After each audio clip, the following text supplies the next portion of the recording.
Hi, I'm Jason, and welcome to Home Groups. And I'm Luke. Guys, cut.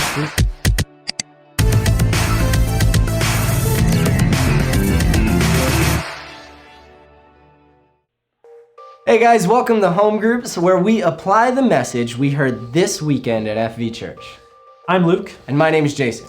This weekend we got to hear from Candace on Matthew 25 verses 31 to 46. And she told a really great message. She called it On a Mission from God.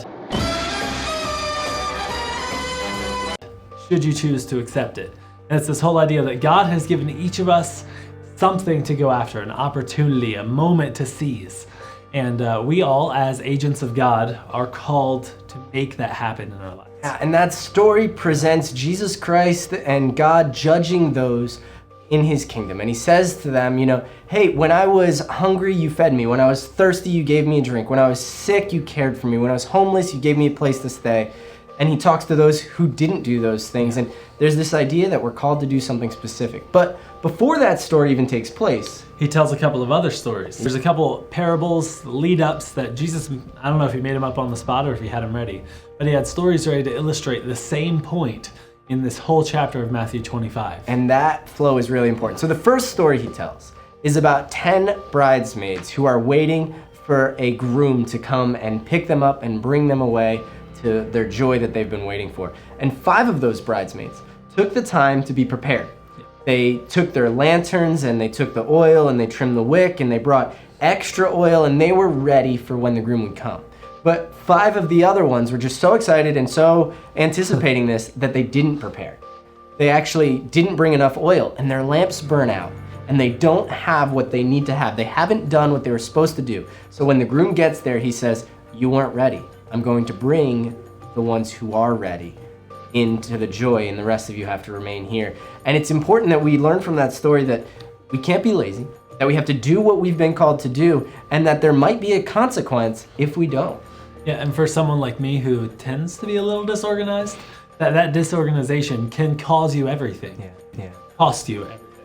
And so the next story actually has a lot to do with the same idea. It's the parable of the talents, and it's where this master has a few servants and the master's going away on a journey. So he's like, all right, these servants, I'm gonna give you each certain amounts of my money so that by the time I come back, something can have happened with it, so that it's safely cared for, that even though I'm gone, my money will still be there. So the guy he gave the most to, gave a high amount to one guy, was able to double it by the time the master came back. The second guy, he gave a medium amount to. Same deal, he doubled it.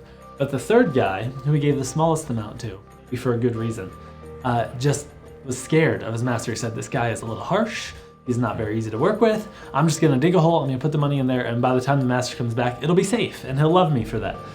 But the master came back and he didn't love him for it. He was incredibly angry. He said, I'm a master who has all this money, I expected you to do something with what I gave you. Not just dig a hole and leave it there. You could have put it in the bank, you could have invested, you could have done anything. Start a business, do something. I wanna see increase and change, not stagnation.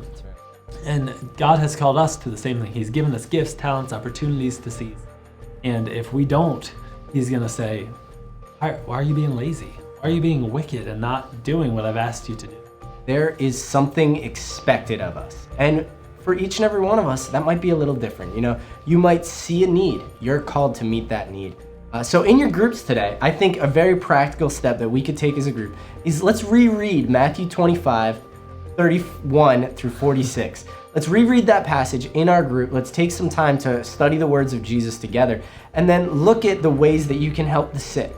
You can help those who are thirsty by bringing them a drink, those who are hungry and getting them food, or those who need a place to stay and giving them a home, or whatever need you're called to meet. Those bridesmaids, they needed to have oil. I don't maybe need to have oil, but I need to be ready and I need to do what I'm called to do. So what are you called to do? I like that about the Bible. It hits everybody wherever they're at. Yeah. And this is wherever you're at, God has given you an opportunity. God has given you something he wants you to be a part of and to do a bigger thing. If you don't know where that is, we have spots to do that. We have our Outside the Walls ministries. We're hosting the homeless at the end of this month at Freedom Valley. We need your help. But there's also other things in your life. Maybe you know someone who's sick who needs care. Maybe you know someone who needs whatever, and you're able to provide that. We're trying to give you those opportunities. So in your groups, come up with something that you need to do individually, Yep. and then maybe your group would pick a project that you can do together to help others, to reach outside, to be there for Jesus by being there for others. So thank you so much for considering it, for being a part of our group, for studying with us. Yeah, it's awesome. Thanks so much for stopping by.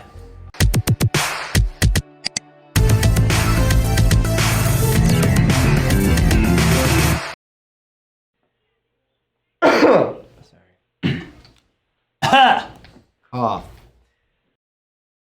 Hi, what?